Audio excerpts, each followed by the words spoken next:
관계 속에서 겪는 갈등은 때로 회복 불가능한 끝처럼 느껴집니다. 깊은 공포감이나 내가 대체 뭘 잘못한 걸까 하는 압도적인 자책감에 휩싸이게 만들죠. 특히 과거에 형성된 불안정한 애착 관계의 상처는 일상 속에서 사소한 일에도 쉽게 건드려지곤 합니다. 오늘 우리는 수많은 사람들이 관계 속에서 경험하지만 명확하게 설명하기 어려웠던 한 가지 소통 방식에 대해 깊이 파고들어가 보려 합니다.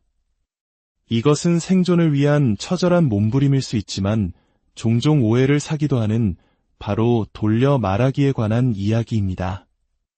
혹시 이런 대화를 나눠본 적 있으신가요? 여보, 아침에 아이들을 태우고 나가려면 카시트가 설치된 차를 차고 안에 주차하는 게 훨씬 편하지 않을까? 어머, 저 색깔 정말 예쁘다. 당신이 좋아했던 그 레스토랑 벽 색깔이랑 비슷하네. TV에서 본 저 제품 정말 신기하다. 우리 집에도 있으면 도움이 될 것 같은데. 저 스웨터 정말 마음에 드네. 한동안 저런 스타일을 찾고 있었는데 아마 그 가게에 있을 거야.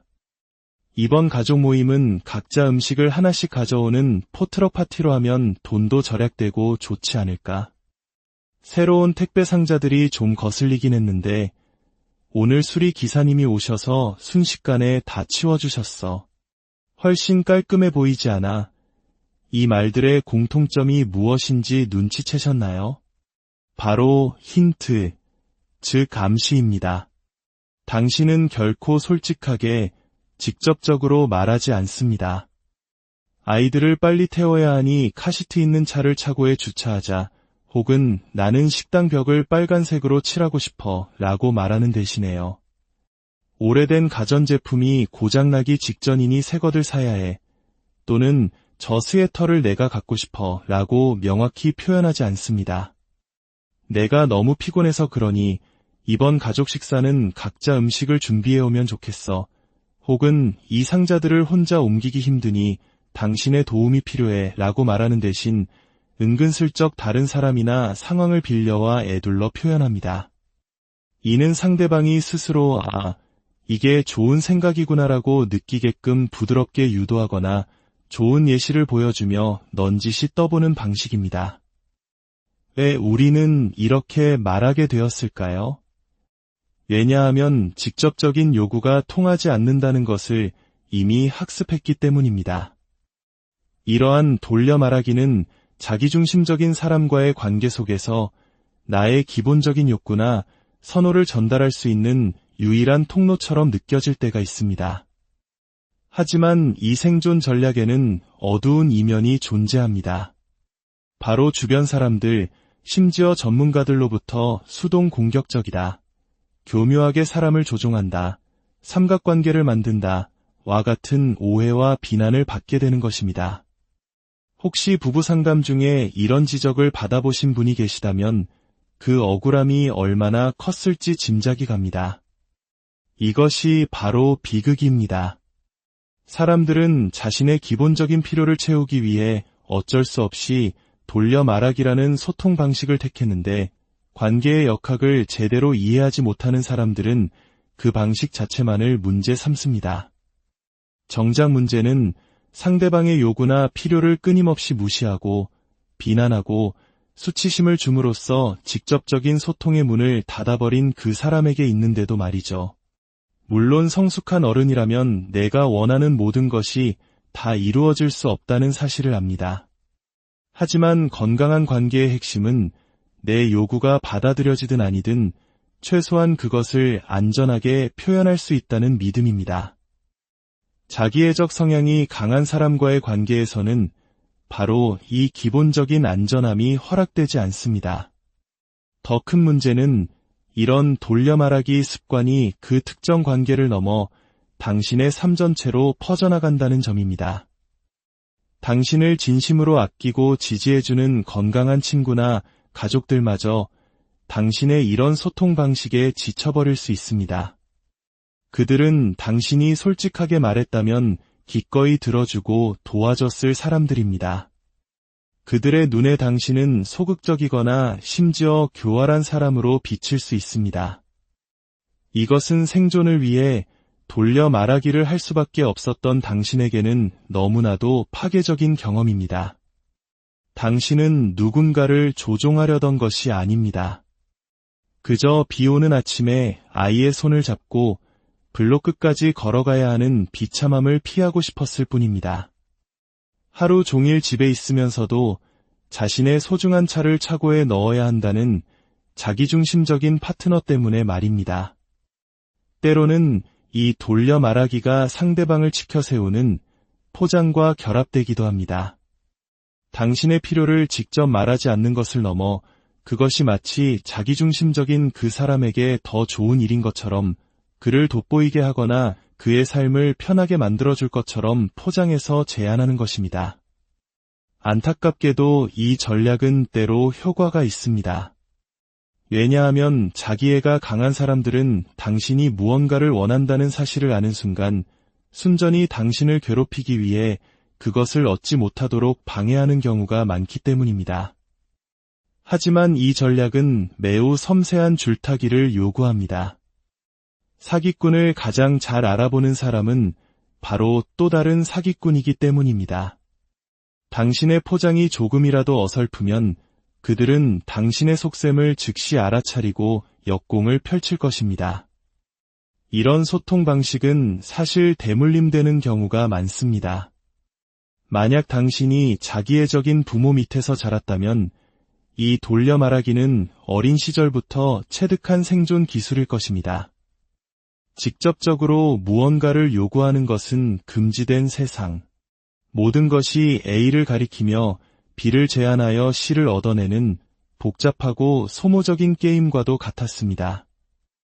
이런 환경에서 자란 사람들은 종종 깊은 도덕적 상처를 입습니다. 내 필요를 채우기 위해 남을 조종하는 나도 똑같이 나쁜 사람이야. 내가 소통을 제대로 못하니 원하는 걸 얻지 못하는 게 당연해 와 같은 생각에 빠집니다. 시중에 나와 있는 수많은 관계 지침서들은 관계는 50대 50이라며 오히려 당신을 더 깊은 좌절에 빠뜨릴 뿐입니다. 하지만 분명히 알아야 합니다. 자기애적 관계는 필요의 사막과 같습니다. 그곳에서 당신의 욕구는 물처럼 찾기 힘든 것이 됩니다. 이상하게도 자기애적인 사람들은 언제나 자신만의 오아시스를 찾아내 자신의 필요를 채우는데 능숙하지만 말입니다. 때로는 거대한 싸움이나 가스라이팅 혹은 완전한 무시를 피하면서 아주 사소한 필요를 해결하기 위한 유일한 길이 돌려 말하기처럼 느껴질 때가 있습니다. 하지만 그 과정은 매우 고통스럽습니다. 왜냐하면 그 행위 자체가 당신의 파트너나 가족이 당신의 고통에 전혀 신경 쓰지 않는다는 냉혹한 현실을 매 순간 확인시켜주기 때문입니다. 당신이 비를 맞으며 아이와 함께 차까지 걸어가야 하는 것을, 명절 음식을 준비하는 것이 얼마나 고된 일인지를, 그들이 아주 조금만 도와줘도 당신의 삶이 얼마나 나아질 수 있는지를 그들은 전혀 개의치 않습니다. 그렇다면 어떻게 해야 할까요?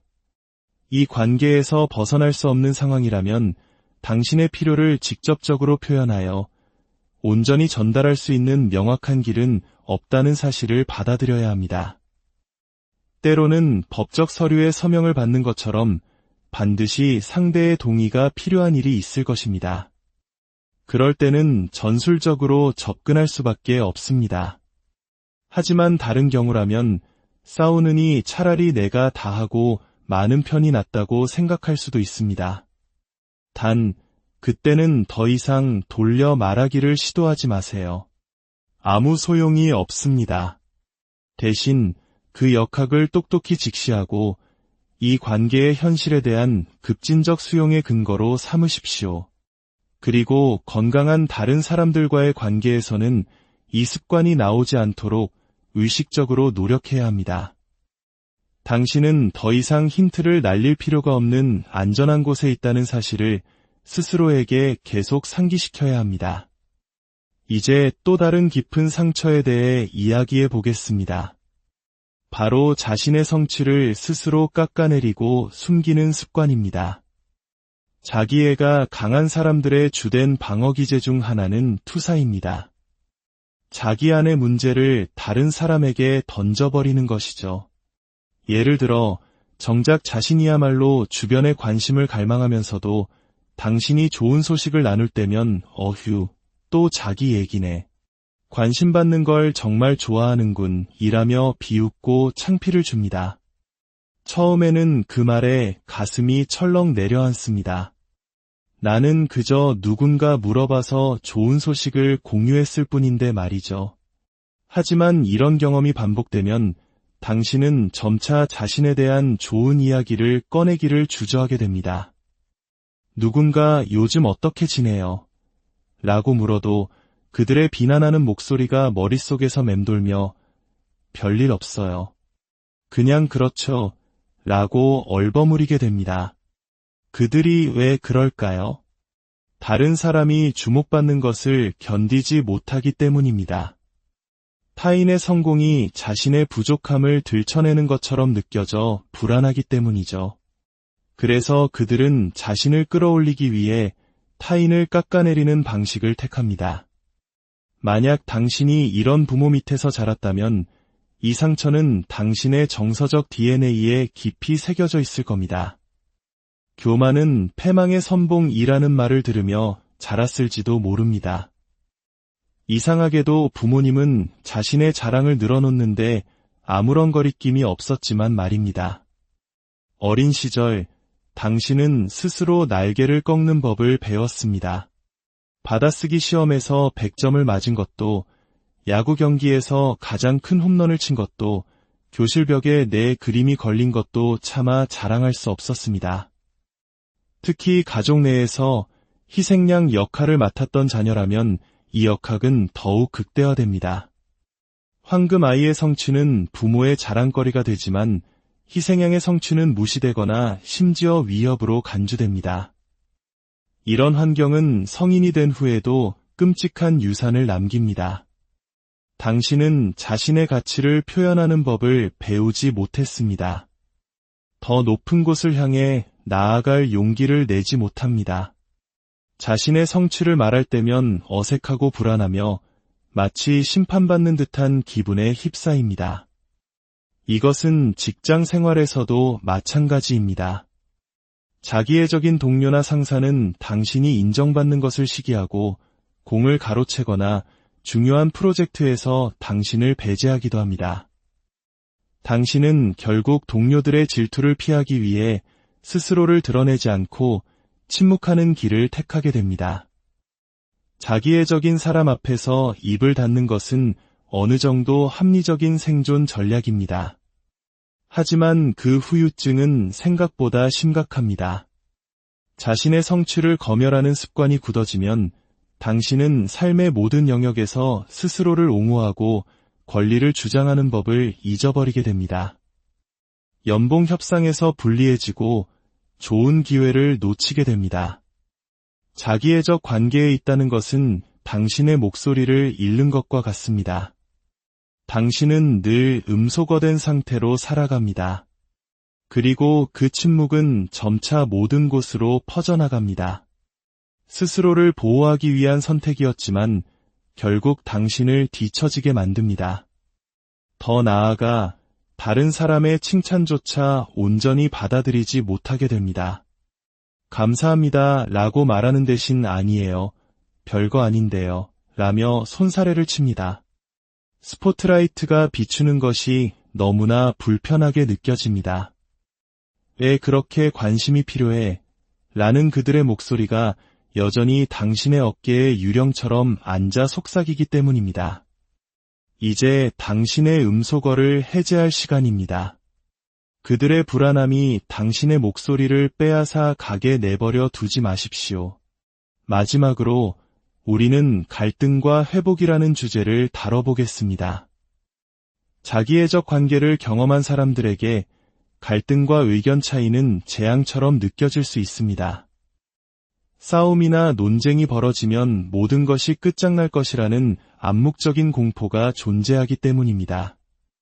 만약 당신이 갈등 속에서 자신의 입장을 고수하고 상호적인 책임을 기대한다면 당신은 더 큰 분노에 직면하거나 가스라이팅을 당하거나 침묵의 처벌을 받게 될 것입니다. 자기애적 관계에는 언제나 팽팽한 긴장감이 흐릅니다. 언제 터질지 모르는 시한폭탄과 같아서 우리는 늘 살얼음판을 걷는 기분으로 살아갑니다. 하지만 기억해야 합니다. 모든 갈등이 나쁜 것은 아닙니다. 갈등은 인간관계의 지극히 자연스러운 일부입니다.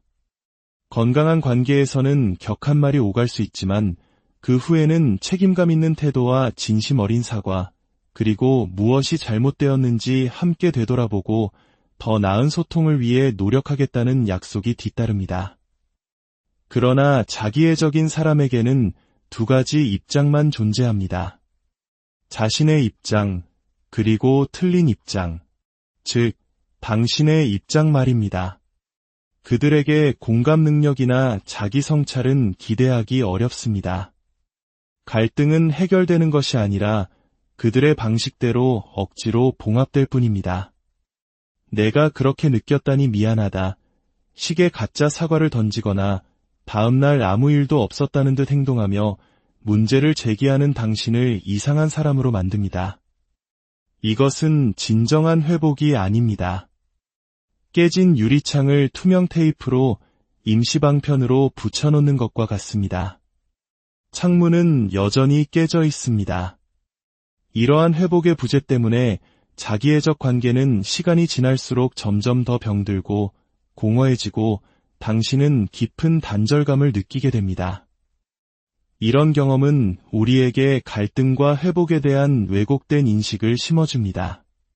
갈등은 곧 끝이라는 공포심을 갖게 만들고 이 두려움은 다른 건강한 관계에까지 나쁜 영향을 미칩니다. 하지만 모든 관계가 회복 불가능한 것은 아닙니다.